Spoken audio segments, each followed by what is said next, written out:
Hello everyone, today I will be sharing with you my first impressions of ILNP's newest Estate collection. My very first thought about this collection is confusion, because it is still the middle of summer and extremely hot here in Europe, and we have a fall collection? I will be honest and say that fall collections are usually my least favorite from the entire year. That's because they usually lean a lot darker and I prefer light and bright colors. I will say that I think that all 6 of these polishes go very well together in one collection. The first polish is called First Edition, which the brand describes as a dark indigo holographic jelly polish. Now I am going to sound really weird, but if I were to get this polish, I think I would use it in one coat for just a wash of indigo. I personally think that building it up in 2 to 3 coats makes it a little bit too dark for my liking. Because of this, I would add it to my wishlist, but I don't think I will end up purchasing it. The next polish is called Overgrown, which the brand describes as a deep hunter green holographic jelly polish. When it comes to green nail polishes, I do really like this tone of green.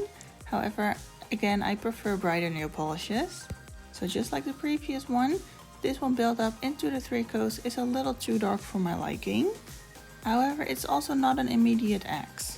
I can also see this one being used during the holiday season for a slightly moodier Christmas manicure. I am, however, not adding it to my wishlist for now. And the next polish is called Slow Burn, which the brand describes as a dark walnut brown holographic jelly polish. I will immediately say brown polishes are a massive gap in my collection. I really only have a handful of brown polishes.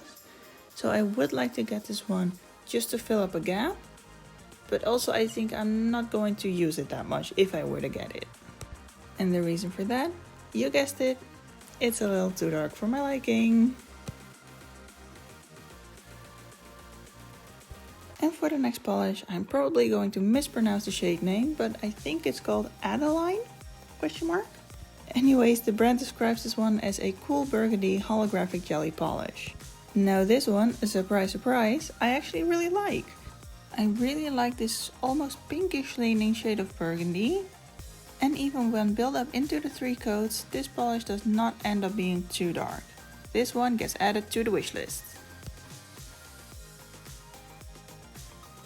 And next up we have the shade Stone Bridge, which the brand describes as a charcoal holographic jelly nail polish. Now for me, I do really like that this polish is more dark grey instead of just straight up black. Just like with the browns, grey is also a very big gap in my collection. So maybe I will add this one to the wishlist. And last but not least, we have the shade called The Air, which the brand describes as a sapphire holographic jelly nail polish.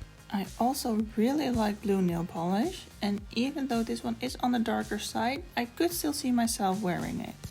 The holographic glitters and the flakies kind of make it look like the night sky for me, and that is always something that I really love in blue polishes, so I will add this one to the wishlist.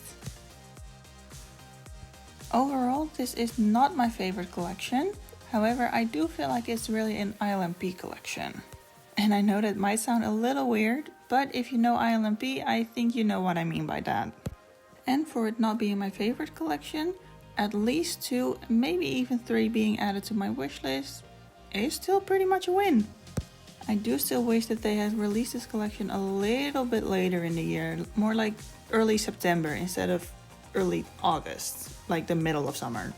My brain is still completely thinking about summer shades, so suddenly seeing a fall collection, like I said, I'm just confused. Anyways, let me know what you guys think of this collection in the comments. I would love to hear your thoughts. Are you picking anything up? Are you adding something to the wishlist? Let me know, and thank you so much for watching.